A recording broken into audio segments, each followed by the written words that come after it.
Hi, I'm Tom Bisio, and I'm back with the third volume of Liang-style Bagua concepts. In this DVD, we'll be introducing the Bagua Lianwan, or chain linking form, which builds on the Dingshi and the Laobaozhang covered in the previous DVDs.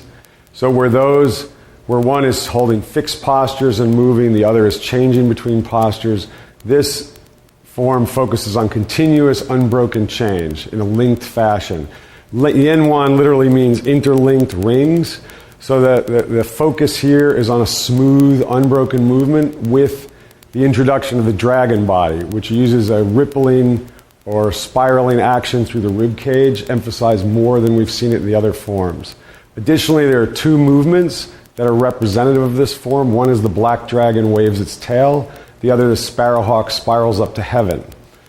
Once we introduce this idea of animal concepts, we see that this form has some elements of Xingyi in the idea of changing the intention to change the body shape, and therefore taking on animal shapes and formations through a simple change of the intention. Particularly, we'll see the tiger, dragon, hawk, and monkey. Furthermore, we'll be using the crane stepping, which is a varied form of mud stepping used in some styles to create kicking ability and to create a flexible use of the legs. An additional factor this form introduces is staying aware of the 8 directions. So each change is made at a different point on the compass, which is related to one of the I Ching trigrams. It has the function of making you aware of your surroundings and having to remain aware of your surroundings while changing and moving. There are many types of Bagua Lianwan, even within the Liang Chenpu system. This form is my favorite. I learned it from Gao Jiwu in Beijing.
The Lien One form makes use of the crane stepping. The saying about crane stepping is lift the leg like a crane, step down like an ostrich or a camel.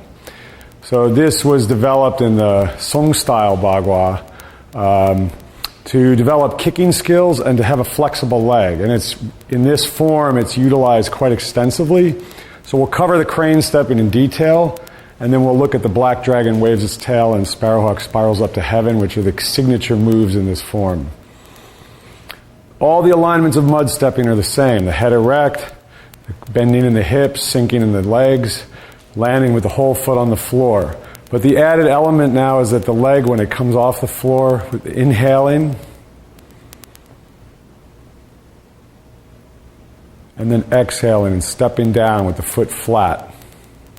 Reaching out 1 more inch and shifting the weight forward.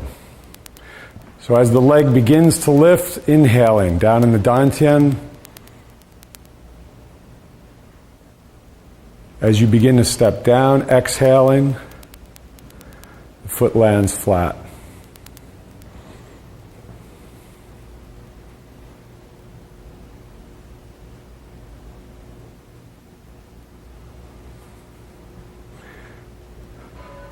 It's important to keep the tail down so that the Mingmen opens, this area of the back opens up as the knee lifts.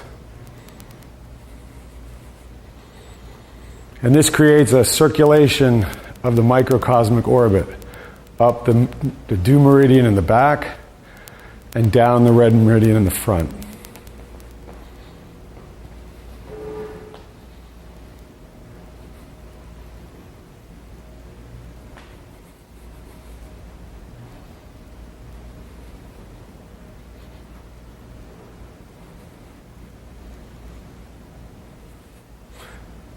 Slow, steady, even, without swaying the body, as though you have something balanced on the top of your head.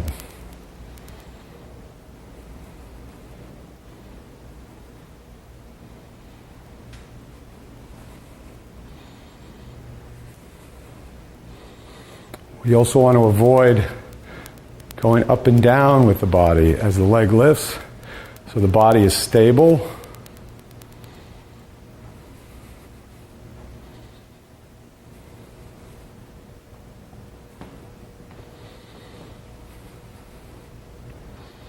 So crane stepping, by this lifting of the leg, opening the Mingmen, uses the back to lift the leg. And that allows the leg muscles to be very, very relaxed, which makes it much easier to just throw the leg out, as though the foot is a brick on the end of a rope.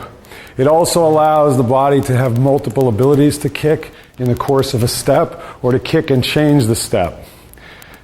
So it's very, very fundamental to using the kicking skills in Bagua, and it's one of the main kicking exercises in Bagua, as well as being a key Neigong practice. Gao Jiwu advised doing half an hour of practice, and said that even in winter in Beijing, you're sweating by the end of half an hour.